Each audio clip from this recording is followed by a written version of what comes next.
ఆర్థిక ఇబ్బందులు తట్టుకోలేక ఆత్మహత్య చేసుకున్నాడు అనుకోండి, ఉంటారు కదా కొంతమంది. మళ్ళా కొత్త జీవితంలో కూడా అలాంటి ఆర్థిక ఇబ్బందులు ఉంటాయి.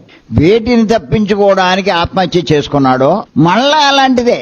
పైగా తప్పించుకున్నందుకు పెనాల్టీ పడుతుంది. వాటితో పాటు అదనపు కష్టాలు భరించాల్సి వస్తుంది. అప్పుడు ఆడి పరిస్థితి ఏంటి? పెనం మీదట్టు పొయ్యిలో పడినట్టు అయింది. ఏముంది, టాబ్లెట్ మింగేయడమే కదా అనుకుంటారు, లేకపోతే ఓ తాడు కట్టుకుని అలాడేసుకోవడమే కదా అనుకుంటారు, లేదు పెద్ద వంతెన మించి దూకేయచ్చు కదా అనుకుంటారు, లేకపోతే రైలు కింద పడుకోవచ్చు అనుకుంటారు. అది తేలికే.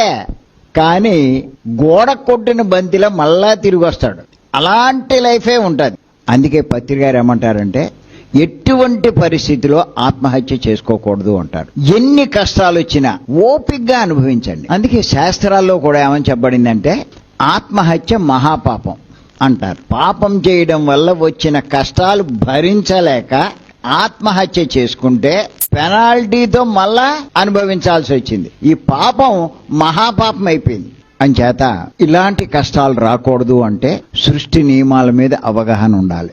ముఖ్యంగా కర్మ సిద్ధాంతం మీద అవగాహన ఉండాలి. నా ఇష్టం అంటే దొబ్బదు, ఖచ్చితంగా అవగాహన ఉండాలి.